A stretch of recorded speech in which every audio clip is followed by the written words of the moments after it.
Hey everybody, welcome to my 20 art styles challenge. Today I'm going to be drawing myself in different art styles based off of different franchises that have either inspired me creatively or influenced my artistic style. Right now you're just watching me draw myself in my normal style, which I think was necessary as kind of a baseline, and I would describe my art style as an anime-inspired, almost chibi, western cartoon style. At least that's how I view it. I consumed a lot of cartoons and anime and kind of pulled influence from both of those things, and considering this is just how I normally draw, there isn't too much to say about this, so let's go ahead and move on to style number 2, The Simpsons. Now, I usually refer to The Simpsons as being my favorite cartoon of all time. Growing up, I'd watch 4 episodes of The Simpsons every day. At 5 o'clock, I'd watch 2 episodes on the Canadian channel, and then at 6 o'clock, I'd switch over to Fox and watch 2 more episodes. This show, at least in its first 8 or 9 seasons, definitely influenced my sense of humor and how I tell jokes. I love how iconic all the characters look. You know, you see a Simpsons character and you immediately know it's from The Simpsons. And I really love Matt Groening's story. You know, he grew up consuming so much TV,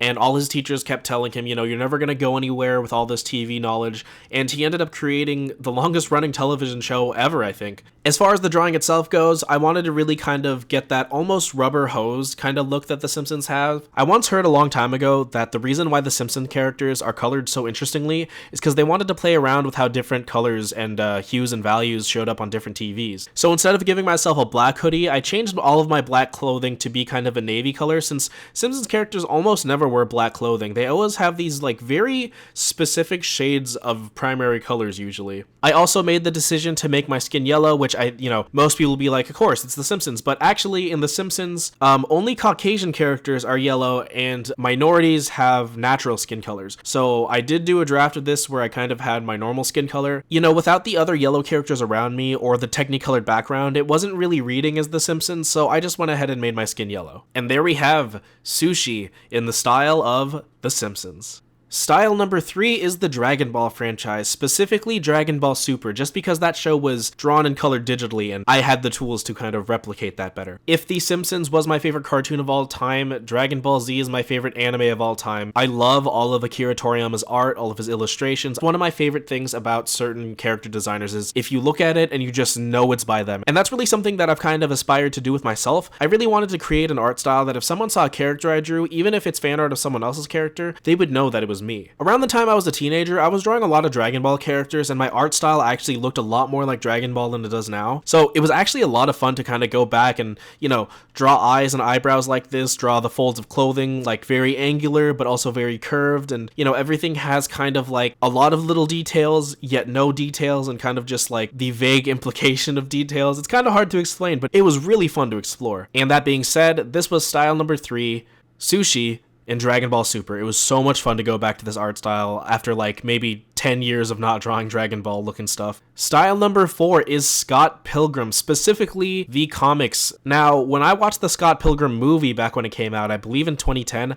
I was obsessed with that movie. I was baffled by the fact that a Hollywood movie could come out and just be so indulged by the fact that it was based off a comic. I mean, I really like superheroes and I really like reading superhero comics, but I've never seen a live action movie adaptation play into the aesthetics that it's coming from a comic. All of the references and how they kind of made that movie, I was obsessed with. So naturally, I ended up reading the graphic novels and I was so inspired by them. Brian Lee O'Malley's art style is not that complicated. It kind of looks like some of the panels were just kind of doodles, and it gives it this really like homemade kind of feeling. His story and characters were so good and the art was so appealing in its own way. That being said, this one was a little hard because the art in the Scott Pilgrim comics is a little inconsistent, and I think because he kind of refined the way he drew people over the course of making the comics. So my reference images for this were kind of all over the place, but I still really like how it looks, and I still think it reads perfectly fine as Scott Pilgrim. One of my favorite parts of this drawing is actually the highlight of the hair, how it kind of just outlines the entire hair, along with that beard. So the Scott Pilgrim comics are actually what directly influenced me to draw myself the way that I do. The way I kind of just draw a beard as a big shape and I put my mouth floating in the middle of it. I first saw that in Scott Pilgrim by a character who I think was named Joseph. Oh, and before I forget to mention it, because I think someone will probably point it out if I don't, this pose is taken directly from one of the covers of the graphic novels. This is when I still wanted every single drawing to have a dynamic pose,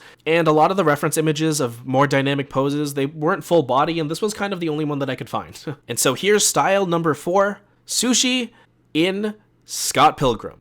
And so now here we have style number 5, Panty and Stalking with Garter Belt. I love this anime. This is probably the most influential of my current style of all the ones I've done so far. I love the way the bold outlines, the flat colors look, and I love the proportions of all the characters. Everyone has these big heads and their legs are just these flared out tube shapes. I had never seen a Japan-made show that had an art style quite like this. And believe it or not, I actually learned a lot about animation watching this show. You know, rewatching the show, I realized how much things don't move and how that's not even necessarily necessary for what you want to do. Sometimes a lot of the movement is simply just implied, or it's very simple, or a lot of it is actually repeated, but because the art style is so stylized, it works and it still looks fantastic. Even though most of the time the animation isn't super crazy, the few action sequences that they really want to push the action, that's like where all of the animation budget gets blown.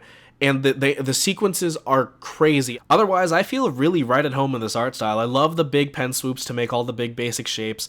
I love how simple it is. I just love this art style so much. I think it looks so good. And there we have style number 5, Sushi in Panty and Stalking with Garter Belt.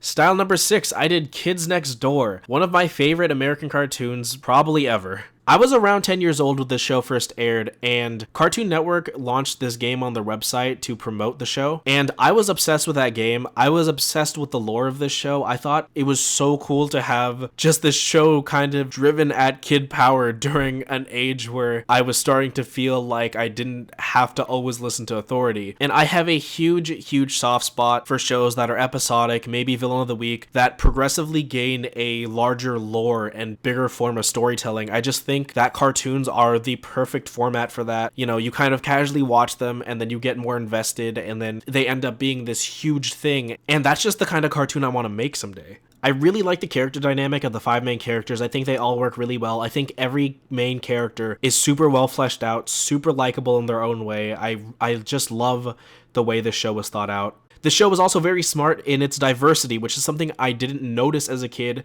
and was kind of too naive to appreciate at the time, but looking back, I love it a lot. As far as the drawing goes, I actually had a little bit of trouble with this. I knew I wanted Kids Next Door to be one of the art styles I tackled, but I didn't know it was going to be this hard. Just because I didn't really know how to balance how big the hands and feet were. I didn't realize how weirdly proportioned the body was. You know, the entire body is very small, the hands and feet are huge, and the heads are also big, which is not like too weird for a cartoon, but most of the characters, their head is actually wide horizontally, and I just couldn't make that look right, so I made my head long vertically, which is still, you know, some of the characters look like that, but most of them don't. And luckily, every article of clothing I've decided to depict myself wearing is worn by one of the main characters, so that was pretty easy. And so here it is, Sushi in the Kids Next Door style. And for style number 7, we have Steven Universe. Steven Universe is one of these shows that I don't think I could stop talking about how much I like it. There's just a different element of it that I obsess over every time I think about it, but I'll try to keep it brief for the sake of the video. Basically, this show is an amazingly animated, amazingly drawn cartoon that takes influence from anime and has a bunch of messages about equality, acceptance, diversity, and it also has Broadway like musical numbers. And that description that I just said out loud, that is my dream. That's what I want to make with my life. So needless to say, this show really inspired me, and I love it. Something you might notice about the drawing is I look very similar to an existing character, and that's a bit of an inside joke with myself. Basically, when I first started watching the show, I looked a little different, I had no beard, my art style was different, and the way I drew myself actually looked a lot like Jamie the Mailman. And so when Jamie the Mailman made his debut in the show, I was like, oh shoot, that's me. He's even wearing Converse. So artistically speaking, this is not probably my most talented feats, but I kind of just did this to make myself laugh. And so here I am in this world,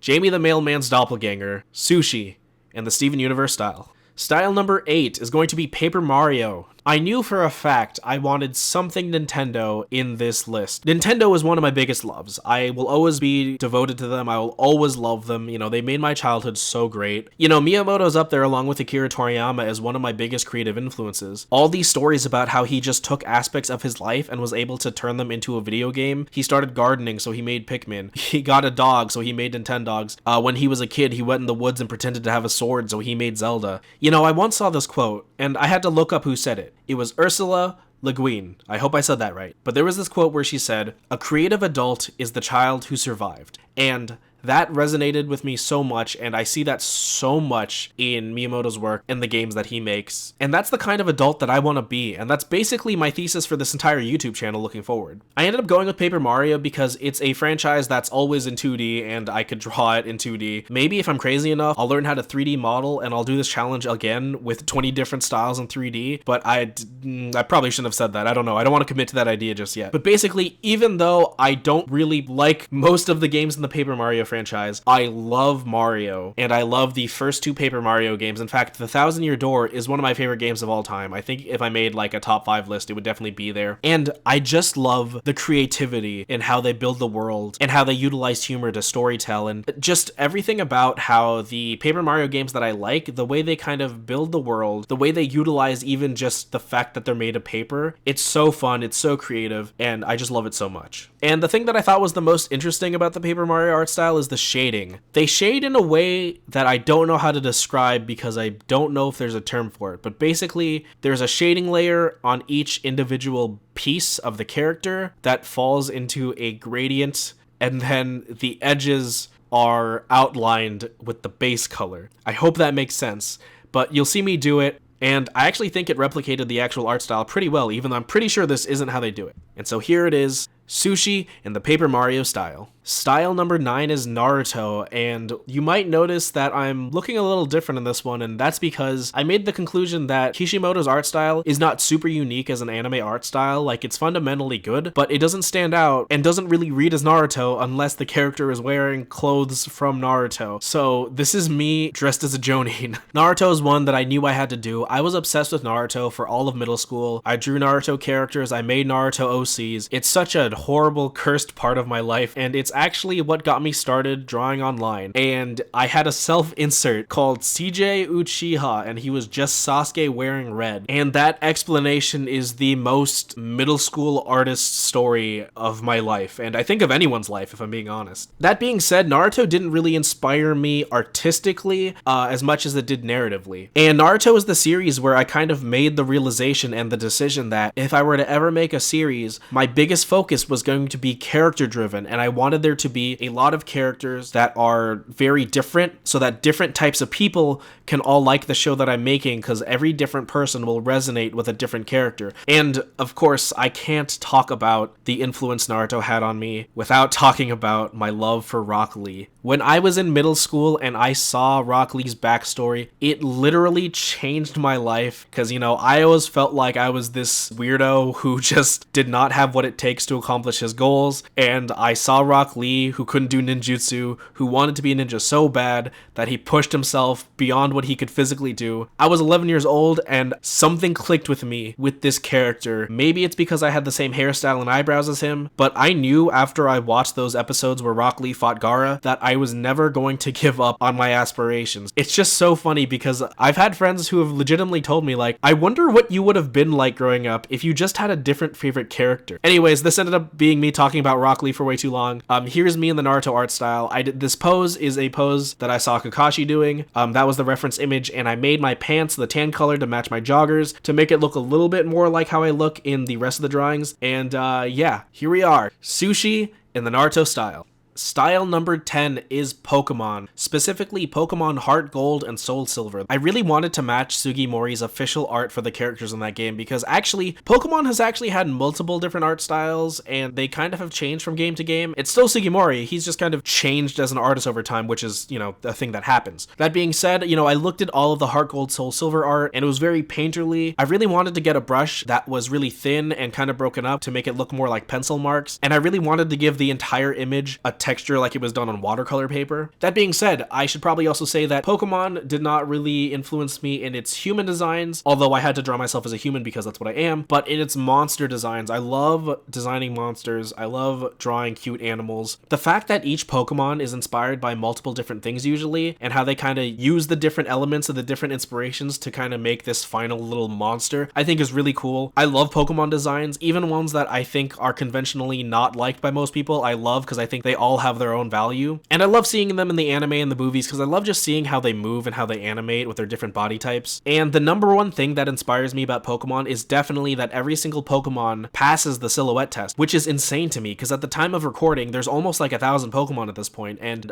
part of that comes from the tradition of Who's That Pokemon from the original anime. But I love that. It's part of the reason why I want to focus so much on like my character shapes and posing. And I just want them to be recognizable, One final note, I didn't draw him and I don't have any Pokeballs on me in the picture, but in this universe, I definitely have a Psyduck on my team. And so here we are, Sushi in the Pokemon style. Style number 11 is the Fairly Odd Parents. I actually have a little bit of a confession. This was originally going to be a Danny Phantom style, but then I found out after the fact that in Danny Phantom, characters have 5 fingers, and in Fairly Odd Parents, they have 4. That being said, I love both shows, and Fairly Odd Parents actually kind of fits more into what I want to do if I ever make a cartoon. Fairly Odd Parents started off as this fun, very episodic cartoon, and it functioned as that perfectly, and it was a really good cartoon, but if you watch any of the TV movies, they build upon the world, and they create this lore, and I think they're all really good. There's like the explanation of how like the stars in the sky were made, and I just have such a soft spot for cartoons like that. Probably the most inspirational thing about this series to me, growing up, I really liked Fairly Odd Parents, and then I really liked Danny Phantom when that aired, and they were airing at the same time. I thought it was really awesome that a creator could have multiple cartoons on the air at the same time, and they could be, even though they're similar, fundamentally different kinds of shows. Because I have all these different interests. I want to make a comedy show, I want to make a superhero show, but it would be cool if I could do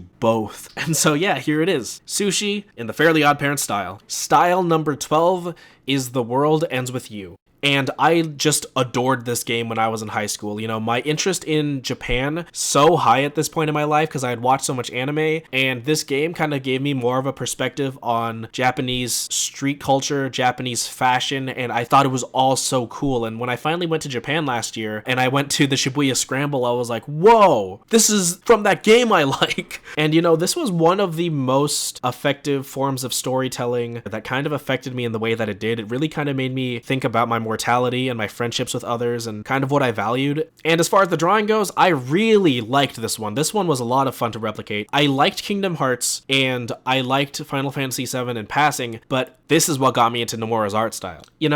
At the time, I was actually underweight and like skinny as a stick back then. And I don't know, I think that's kind of a funny thing to say that I related to this game because everybody looked unhealthily skinny. Something that I actually like about how these characters' bodies are drawn is I like how the forearm is a little bulkier than the bicep. And that's actually something that I've used in my own art style. This is also the palest my skin has been in any of these drawings because that's just how characters in that game look. I gave myself the most amount of facial hair that you ever seen anybody in that game. And I changed my outfit in this one, just because everyone's showing so much skin in that game. I took away my sleeves, I gave myself shorts, which I guess, an argument is to be made that that's also how people dress in Kingdom Hearts, so I guess Tetsuya Nomura only knows how to draw one kind of outfit. Oh, and I almost forgot. My favorite thing about this art style, actually, is I love the way he shades. I love how whenever there needs to be a shadow, he just blocks it in with just full black. I think it makes the piece look really dynamic, especially if it has, like, a cool background. I just love that aspect of his art style. And here it is, Sushi in The World Ends With You art style. Style number 13 is Disney, and something about me is when I was younger, I used to say quite a lot that I wanted to be the next Walt Disney. Of course, I didn't realize what exactly that entailed. I just really looked up to him. I just really loved how he started an animation studio in his garage, and how today it's basically just a giant empire. And I just love Disney movies. How could I not? I love animation. I love musicals. So many Disney movies push the boundary of what's like even possible with animation at the time of their release, and I think that's really cool that like a studio can continue to like stay historically relevant in this field. And of course, my favorite movie of all time is in fact The Lion King. I didn't draw myself as a Lion King character because I wanted to draw myself as a human so that it would look like me, but I just wanted to take note that that's my favorite movie of all time, and that's why I chose Disney. I modeled myself mostly after Aladdin, and I actually used a Tumblr edit of Aladdin to get a reference of what my beard would look like in this style because I just couldn't find anything else. I'm not sure if I really captured the Disney promotional art essence very well, but I did my best.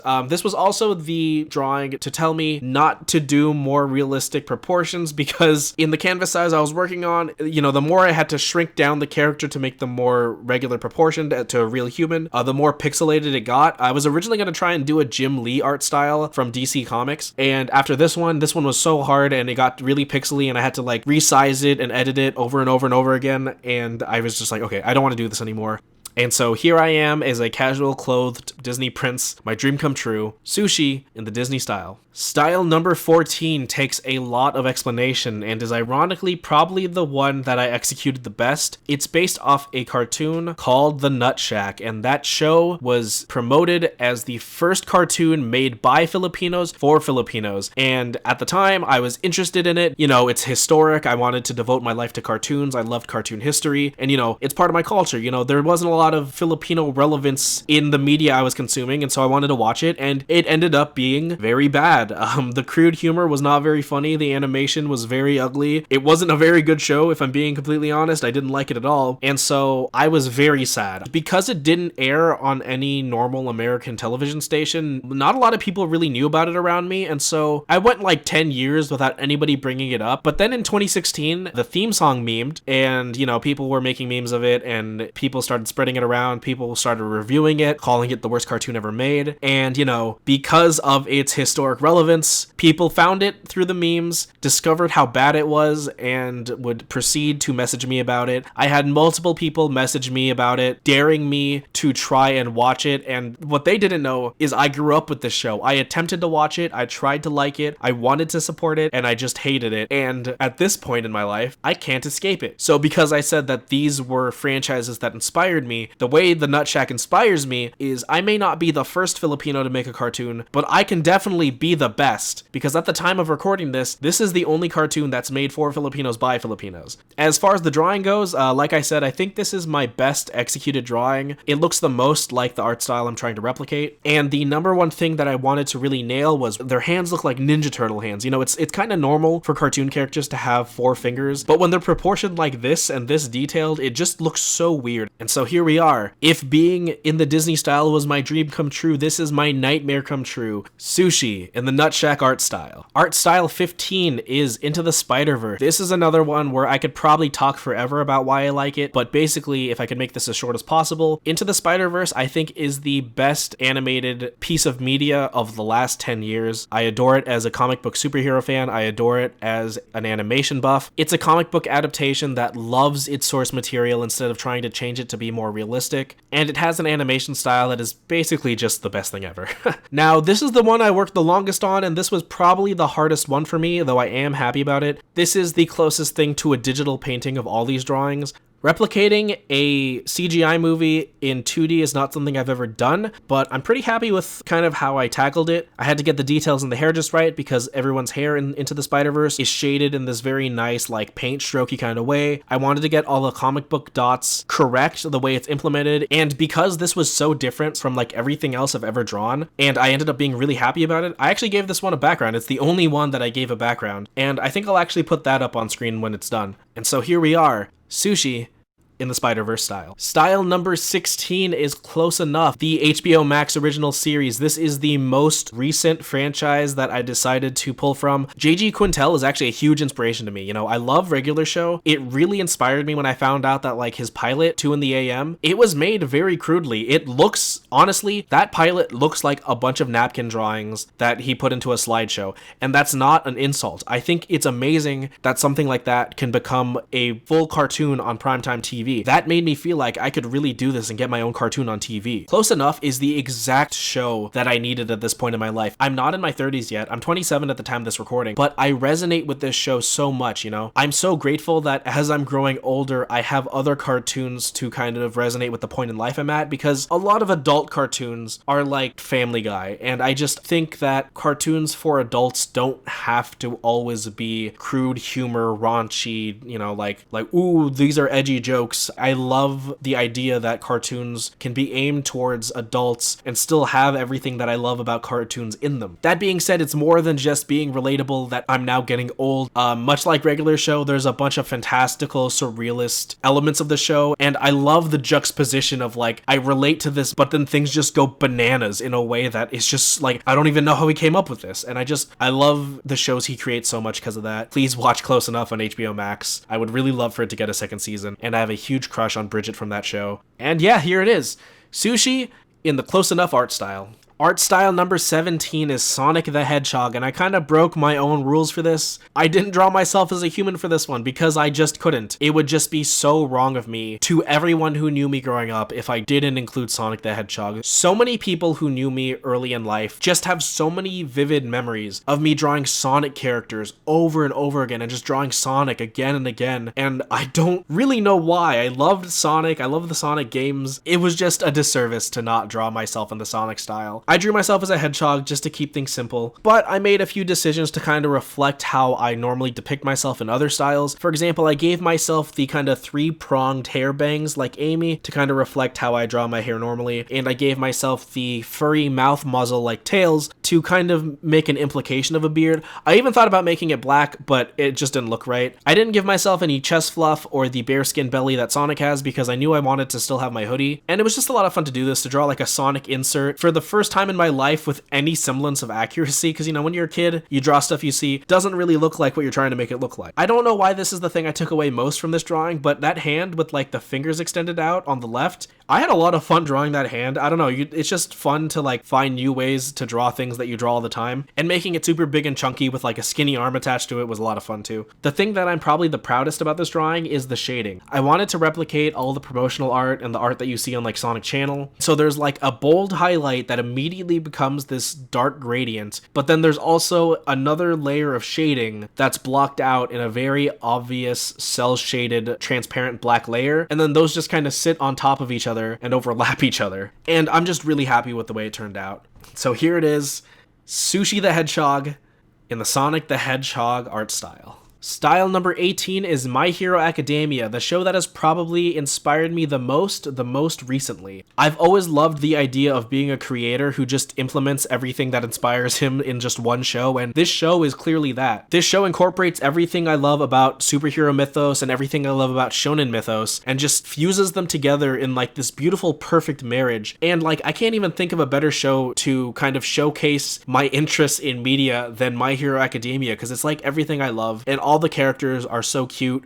and colorful. Honestly, I'm just jealous that I didn't make this show first. Luckily, people do wear casual clothes in the show a lot. Deku himself has worn a hoodie, which is what I based this hoodie off of, with like the really short and stout pull strings. I like how like so many things in My Hero, like bow ties, will be like really wide and really short. I think that's really funny. A mistake that I did make though is I modeled my shoes more after Deku's shoes, but then I found out after I drew this that Todoroki literally just wears Converse, and I could have just drawn that. Otherwise, not much more else to say about this one. I think this is probably, in my opinion, my worst of the 20 of them. I should have done the Naruto thing and given myself like a colorful superhero outfit with like multiple parts. I think that would make it read better as a My Hero character, but I think it still does read as a My Hero character wearing casual clothes, which they do. And so here's Sushi in the My Hero Academia art style. Art style number 19 is Baby Blues. You know, I wanted to do an art style that probably only I'm gonna do, because I've seen a lot of artists do this challenge, and a lot of things that have inspired me are very famous, and a lot of people know, you know, I mean, everyone knows Dragon Ball Z and The Simpsons, but something that I really liked growing up was I really liked reading the comics in newspapers. And there was, in fact, a portion of my life where I wanted to be a cartoonist for a newspaper, and while Baby Blues wasn't my favorite comic to read in the Sunday Funnies, I really liked its cartoon adaptation, which is not true to the source material, but I really like it. Similar to what I said about Close Enough, I really like that it's mundane comedy and it's about an older couple, and something that I really like about both those shows is that it's about a husband and a wife who actually like each other, and that's just really nice to see, like the partnership in like a comedy show about a married couple. I don't think that's very common, honestly. I think this show is very funny. I think it's the perfect balance of crude adult humor and mundane humor. Like it's definitely like my type of humor, I guess you'd say. And the thing that inspires me the most about this art style is the comic strip was drawn clearly with no intent of it ever being animated, because the people are drawn in a way that makes animating them very difficult. And watching the cartoon, the humans are drawn very weirdly, and they make them animate in a way that works. And if that was my job, I personally would not have been able to do it as well as they did. And here we are with one of my favorite obscure cartoons for adults, Sushi, in the Baby Blues art style. And for style number 20, I knew this one had to be the last one because surprisingly, This is probably the franchise that inspired me the most, and that's Lucky Star. When I was young and I started watching a lot of anime on the internet, I went down a rabbit hole, and that's when I found out that slice of life is one of my favorite genre of anime of all time. I don't know why the latter half of this list has so much to do with mundane life and the humor of mundane life, but this is the show that taught me that I liked it, because this show was ultimately 4 girls doing nothing. This show made me really like J-pop, and it made me really like animated dance choreography. Like, I really like Broadway musicals, so I already really like dance, but this and Haruhi, I was blown away when I was in middle school. Like, oh my gosh, you could animate anime characters doing synchronized dance choreography. That's insane to me. This show taught me a lot about Japanese culture and is what ultimately led to me loving Japan so much. And the biggest thing that this show did for me was it showed me that an entire animated series can be stylized like this. At the time, okay, yeah, anime looks like anime, but this is like, they're chibi. They have giant heads, they have giant eyes. I didn't draw myself with eyes open. I probably should have, but they were drawn in a way that I only ever saw in fan art on DeviantArt, but it was like this whole animated show. The English dub of this show is also what kind of made me love kind of campy anime voice acting. Like, you know, you watch anime or Power Rangers and you're like, you know, people don't talk like this, but there's something very endearing about like the character voice acting that I really like. And so yeah, this show just led me down the rabbit hole of so many things that influenced my creative aspirations looking forward. It got me into more genres of anime than just shonen. It got me into mundane comedy. It got me more into dance choreography. It got me into focusing on a stylized art. It was just like such a good show for me to watch when I did, and it's so funny to me. This is the show that I quote as being the most influential show to me. I talked on an earlier video on this channel about how on my mom's fridge there is still a drawing that I did of me and my family members in the Lucky Star art style, and it's so embarrassing, but that's the legacy this show left on me. And here it is, style number 20, sushi in the Lucky Star art style. Thank you guys so much for watching this. This actually took me 5 months. That's like half the year. But I really wanted to do this and I wanted to do it right. You know, I thought this was a good challenge. I honestly feel like I've grown as an artist skill-wise, and I really love how much I've self-reflected on why I draw the way I do and the aspirations that I have as an artist, and it was just a lot of fun. On screen right now is a picture of them all together. I uploaded that on my Twitter and Instagram along with this guide to kind of help you if you don't recognize which style is which right away. I'd love it if you guys would follow me on those things at sushi_art, and if you like this video, I'd really appreciate it if you'd share it with people that you know who might like it as well, and let me know if there's any other art challenges you want to see me do, because I want to do more of these, honestly. I had so much fun doing this. Thank you guys so much for watching this video. Never give up on being creative, never stop drawing, challenge yourself, grow as an artist, and yeah. Thanks guys, I'll see you later.